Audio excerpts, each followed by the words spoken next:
My name is Amelia and I have been working at the factory as a typist for 8 years. It's not exactly hard work, but it is demanding. I operate the stationary machine and keep an eye on the grain indicators. Things have happened over the years, but nothing like that evening. The day started out normally, nothing pretended trouble. I showed up for my shift as usual at 5 o'clock in the evening, checked the equipment, looked at all the gauges and got to work. Apparently I was either too tired or too absorbed in my thoughts and ended up missing an important signal on the remote control. The car stopped abruptly, which provoked an incident. Our mechanic Giovanni Russo came running in. Giovan was an older man, probably in his 60s, and he had a tough reputation. Everyone was a little afraid of him. He was a big guy with a growling voice that he wasn't shy about using, shouting orders at the entire workshop. Muttering to himself, he rummaged through the mechanisms trying to fix them, and I stood there almost crying.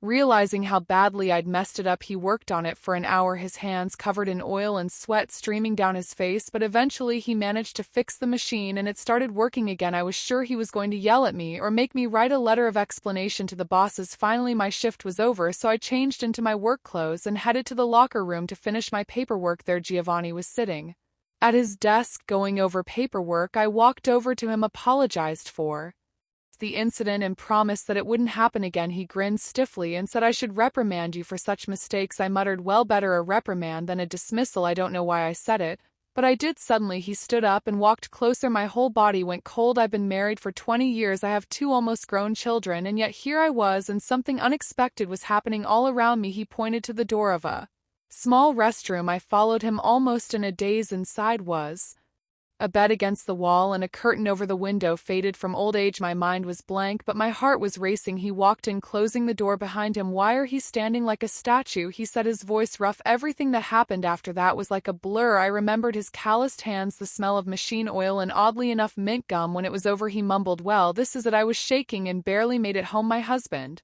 asked why I looked so pale, and I said I was just tired. I took a shower, but I couldn't get it out of my head. I felt like I should feel different than usual, but instead it was like I was being pierced with electricity. Since then I've been tapping my heels louder when I walk past the workshop. Giovan pretends not to notice, but when everyone leaves I linger after my shift. I know it's wrong, I know I shouldn't, but I can't stop myself. The first few times I lingered after my shift I felt like my heart was going to jump out of my chest. I remember every detail, the smell of oil and metal in the workshop, the dim light casting shadows on the walls, and the silence. After everyone left there was tension in the air, as if every step I took was filled with anticipation. Giovan watched me, his eyes narrowed slightly, but he didn't say a word to the others. It felt like we were playing a dangerous game, and the excitement sent shivers down my spine. Yesterday I was in that room again, and you know what? I think I fell in love for the first time in years. I started spraying perfume on my hair and trying to look prettier. I even started wearing a little makeup to work, which I haven't done in ages. My husband is happy, thinking that all this change is for him. He has no idea of the storm of emotions I'm in. I still cook his favorite meals, still laugh at his jokes, but in the back of my mind there's always Giovanni. It's a sense of invigoration, an electric feeling I've never experienced before.